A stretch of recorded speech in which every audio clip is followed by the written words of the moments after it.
Então, dessa vez eu vim ler, na verdade, 2 artigos. O primeiro nomeado Há conflitos entre o anarquismo e a natureza humana? Foi um artigo escrito pelo Nathan Goodman para o Center for State Law Society, C4SS. E o segundo nomeado A desigualdade como revolta contra a natureza? Escrito pelo Kevin Carson, também para o Center for State Law Society. Então, começar a leitura, marcação de onde começa cada artigo aí na descrição, como sempre, é isso. Tchau. Oi! Então, hoje eu vim ler um artigo nomeado Há conflitos entre o anarquismo e a natureza humana? Esse artigo foi escrito pelo Nathan Goodman para o Center for State Law Society, C4SS, e ele foi traduzido ao português pelo Gabriel Serpa. No original, na verdade, tendo o título Does Anarchism Conflict with Human Nature? Tendo sido produzido no dia 24 de outubro de 2013 e traduzido só agora, no dia 17 de janeiro de 2021. Então, como eu sempre falo aqui no canal, sem mais delongas, começar a leitura desse artigo. Sei o suficiente sobre a natureza humana para saber que isso, o anarquismo, é um conceito ingenuinamente falho.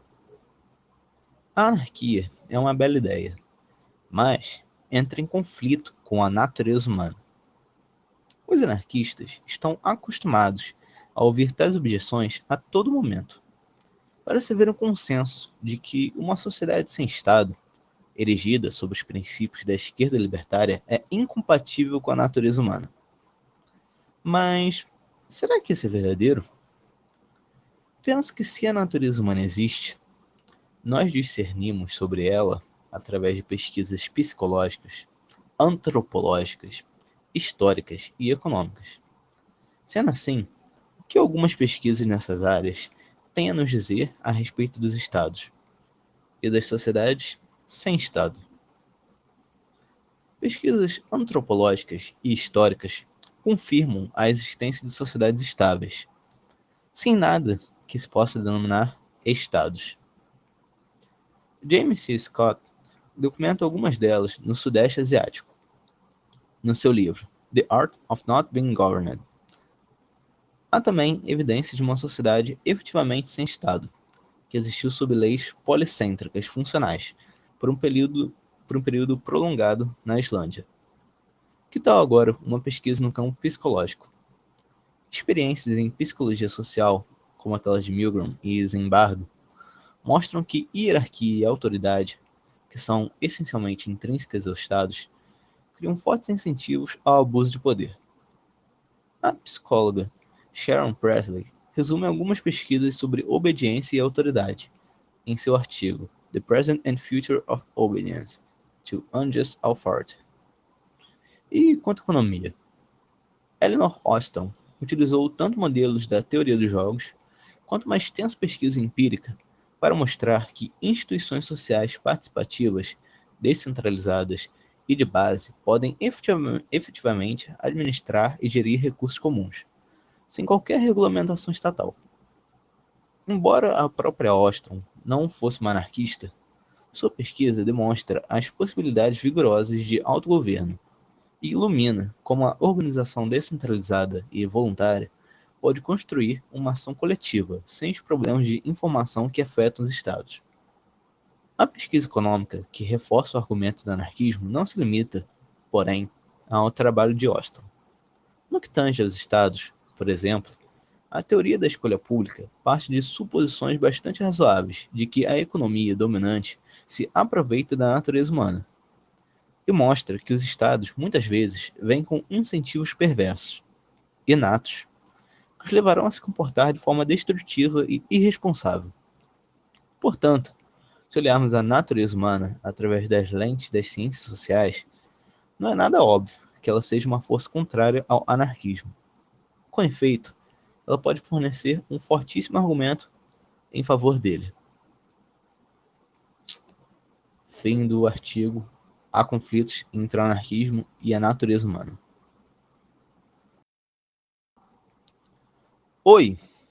Agora eu estou vindo aqui ler um segundo artigo para complementar o primeiro artigo que eu li aqui. Esse segundo artigo é nomeado A Desigualdade como Revolta contra a Natureza. Esse artigo foi escrito pelo Kevin Carson no dia 18 de julho de 2012 para o Center for Stateless Society, C4SS, e traduzido ao português pelo Murilo Otávio Rodrigues Paes Leme. Então, como eu sempre digo aqui, sem mais delongas, começar a leitura desse artigo. O cerne de minha filosofia, como anarquista de mercado, é a crença segundo a qual a troca em condições de igualdade é mutuamente benéfica. A exploração econômica só pode resultar de troca em condições de desigualdade, o que requer interferência coercitiva no processo normal de trocas de mercado. Muitas pessoas têm dúvida quanto a isso. Assim, tomemos a argumentação que mostra por que as coisas se passam assim, e dividamos-la em passos simples. A troca em condições de igualdade geralmente redunda em resultados igualitários, porque os seres humanos são maximizadores de utilidade. Adam Smith argumenta que a troca de bens e serviços tende a ocorrer numa proporção que reflete esforço para produzi-los. Se levar um dia de trabalho para apanhar em armadilha 3 castores ou caçar 2 veados, o preço de mercado tenderá para equilíbrio, tal que 3 castores igual 2 veados. A razão é que, se os veados tiverem preço superior ao de 3 castores, tornar-se-á economicamente mais vantajoso caçar veados do que trocar castores por eles. O preço adicional dos veados em relação ao dos castores levará os trabalhadores, ao longo do tempo, a trocarem a montagem de armadilhas pela caça, o que fará o preço retroagir a seu nível natural. Enquanto a competição for livre, as pessoas reagirão às trocas desiguais, mediante procurarem termos de maior igualdade. E, desde que não existam barreiras à entrada no mercado, os preços acima do custo de produção, incluindo a desutilidade do trabalho, representarão incentivo para entrar no mercado, oferecendo um preço inferior. Portanto, como argumentou Franz Oppenheimer, o mercado sempre tende por um equilíbrio, no qual os bens são trocados numa proporção que reflete as desutilidades subjetivas dos produtores. Essa é a tendência natural, a qual prevalece na medida em que os agentes em determinado mercado sejam iguais, e o poder não entra na equação. O único modo de vender bens e serviços a preço superior ao custo da produção e da desutilidade subjetiva implicada na produção deles é usar a força para suprimir a competição de quem fornece mais barato. O privilégio é o uso da força direta ou indireta para suprimir a competição, para controlar os termos segundo os quais as outras pessoas trabalham para obter bens de consumo, de tal maneira que essas outras pessoas tenham de trabalhar para sustentar o detentor do privilégio, como condição para ser permitido a elas trabalhar para sustentarem a si próprias. O que os Estados fazem é garantir o privilégio. O exemplo clássico que Oppenheimer explana em O Estado é a própria artificial da Terra, é a propriedade artificial da Terra. O trabalho assalariado, com caráter de exploração, torna-se impossível quando os empregadores estejam sujeitos à competição desimpedida por parte do alto emprego. Em países predominantemente agrários, isso significa, especificamente, que desde que terra vaga convenientemente localizada esteja disponível para cultivo, a competição oriunda da produção agrícola de subsistência empurrará os salários para cima e puxará os lucros para baixo. Em países agrários, o Estado age em conluio com senhorios e empregadores para apropriar-se da terra por meios políticos. A oligarquia fundiária usa títulos artificiais de propriedade, tanto para vedar produtores em terras vagas, quanto para extrair rentismo daqueles que sejam proprietários legítimos em virtude do cultivo. O mesmo princípio básico aplica-se a todas as situações nas quais uma classe privilegiada interpõe-se entre produção e consumo, cobrando pedágio pelo direito de alguém transformar seu próprio trabalho em subsistência. Esse fenômeno toma a forma de direitos artificiais de propriedade, tais como patente e copyright, de cartéis regulamentadores, que restringem a competição de preços, ou aumentam artificialmente os desembolsos de capital e as despesas gerais, overhead, exigidos para a produção, e de subsídios que ocultam preço de monopólio debaixo da fachada de cobrança de impostos.